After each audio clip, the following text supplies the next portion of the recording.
semuanya, perkenalkan nama saya Elizabeth Dwi Kurniawardani dengan NIM 2213009 dari Program Studi Informatika Fakultas Sains dan Teknologi Universitas Katolik Musikalitas. Di sini saya ingin menjelaskan tentang algoritma penjadwalan priority scheduling preemptive. Langsung saja. Yang pertama, apa itu algoritma penjadwalan CPU? Penjadwalan CPU adalah permasalahan menentukan proses mana pada antrian ready yang dialokasikan ke CPU. Tujuan penjadwalan adalah untuk meminimalkan total biaya layanan komputer dan waktu tunggu user. Terdapat beberapa algoritma penjadwalan CPU, tetapi yang akan saya bahas di sini ialah algoritma penjadwalan priority scheduling atau PS. Apa sih algoritma priority scheduling itu? Suatu kasus khusus dari penjadwalan berprioritas. Tiap-tiap proses dilengkapi dengan nomor prioritas atau integer. CPU dialokasikan untuk proses yang memiliki prioritas paling tinggi. Nilai integer terkecil biasanya merupakan prioritas terbesar. Prioritas dapat diberikan secara, yang pertama, prioritas statis dengan keunggulan mudah diimplementasikan dan mempunyai overhead relatif kecil, tetapi mempunyai kelemahan penjadwalan tak tanggap terhadap lingkungan yang mungkin menghendaki penyesuaian prioritas. Yang kedua ialah prioritas dinamis. Prioritas awal diberikan ke proses mungkin hanya berumur pendek setelah disesuaikan ke nilai yang lebih tepat sesuai lingkungan. Kelemahan dari prioritas dinamis adalah implementasi mekanisme prioritas dinamis lebih kompleks dan mempunyai overhead lebih besar. Terdapat kelebihan dan kekurangan algoritma priority scheduling itu sendiri. Dengan kelebihan, yaitu mudah diimplementasikan dan mempunyai overhead relatif kecil. Dengan kelemahan, terletak pada kemungkinan terjadinya indefinite blocking atau starvation. Starvation adalah sebuah kondisi di mana suatu proses dengan prioritas yang rendah memiliki kemungkinan untuk tidak dieksekusi.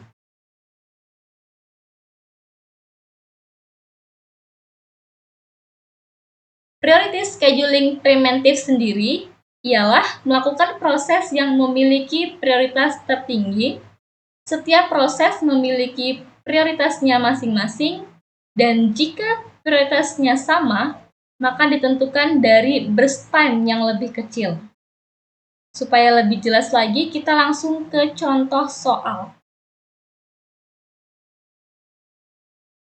Di sini, saya sudah menyiapkan soal serta penyelesaiannya dengan proses terdapat 4 di sini, P1, P2, P3, dan P4 dengan arrival time, burst time, dan priority. Langsung saja kita ke penyelesaiannya, kita lihat Gantt chart-nya. Yang pertama, pada waktu ke-0, datanglah P1, arrival time untuk kedatangan, itu yaitu 0 di sini, P1. Jadi P1 datang pada waktu ke-0, dan langsung kita eksekusi. Langsung eksekusi dengan burst time-nya 8 dan priority-nya 2. Ini. Setelah itu pada waktu ketiga datanglah P2 dengan burst time 5 dan priority 1. Karena priority P2 lebih kecil daripada priority P1, maka yang akan dijalankan yaitu P2. Sedangkan P1 masuk ke proses antrian dengan burst time 5, priority 2. Karena tadi P1 sudah jalan sebanyak 3 kali, jadi burst time-nya tersisa 5. Lalu kita jalankan P2 dengan burst time 5 dan priority 1. Pada waktu kelima, datanglah P3 dengan burst time 2 dan priority 1.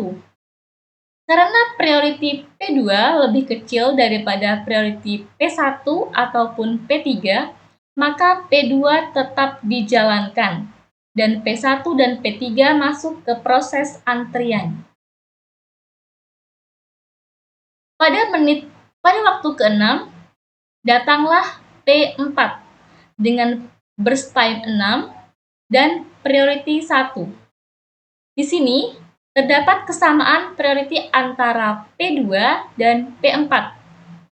Seperti yang sudah dijelaskan di awal tadi, apabila memiliki priority yang sama, maka akan dilihat dari burst time yang paling kecil. Kita lihat di sini burst time yang paling kecil yaitu P2. Karena P2 sudah berjalan dari 3 ke 6. Jadi burst time, P2 maksudnya. Burst time P2 masih 2 dan dengan prioritas 1. Sedangkan P4 mempunyai burst time 6 dan priority 1. Jadi yang kita jalankan tetap P2. Karena P2 ini tinggal tersisa 2 burst time-nya, jadi akan habis pada waktu ke-8. Pada waktu ke-8 P2 habis, kemudian kita langsung ke P4. Karena priority yang paling kecil yaitu P4 dengan burst time 6. Sedangkan P3 dan P1 masih dalam proses antrian. Kita jalankan karena P4 memiliki burst time 6, jadi akan selesai pada waktu ke-14. Setelah itu tersisa P3 dan P2. Di sini kembali mempunyai priority yang sama yaitu 2. Kembali kita lihat ke burst time yang paling kecil yaitu P3 dengan burst time 2. Kita akan jalankan P3 sampai ke waktu ke-16. Pada waktu ke-16 P3 selesai, kemudian tinggal tersisa P1 dengan burst time 5, prioritas 2.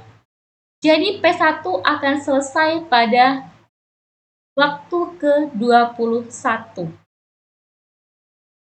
Selanjutnya, kita akan mencari waktu putaran rata-rata dan waktu tunggu rata-rata.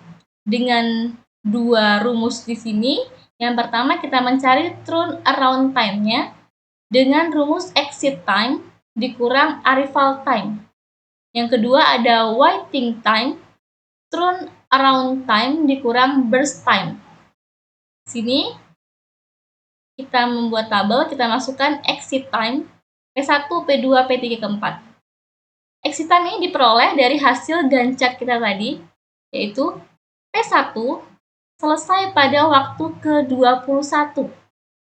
Sama halnya seperti P1, P2, P3, dan P4 P2 selesai pada waktu ke-8.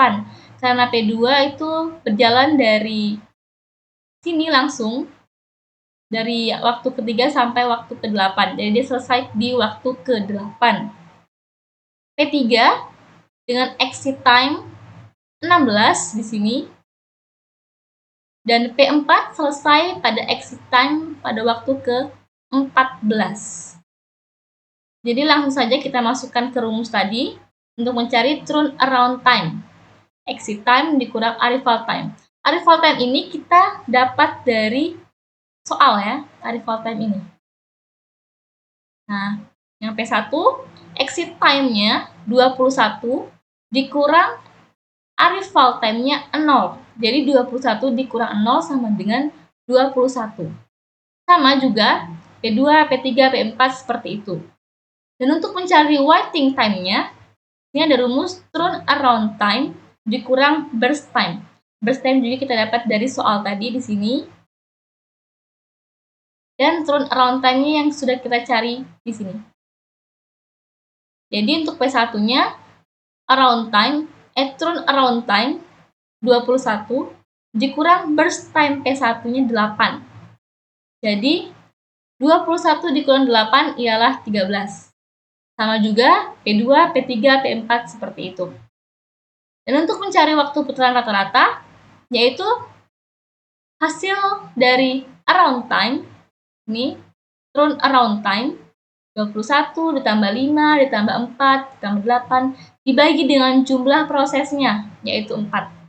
Jadi di sini 45 kita bagi dengan 4. Hasilnya sama dengan 11,25. Untuk waktu tunggu rata-ratanya, yaitu jumlah waiting time 13 ditambah 2 ditambah 9 ditambah 2 dibagi dengan jumlah prosesnya. Yaitu di sini 24 dibagi 4 sama dengan 6.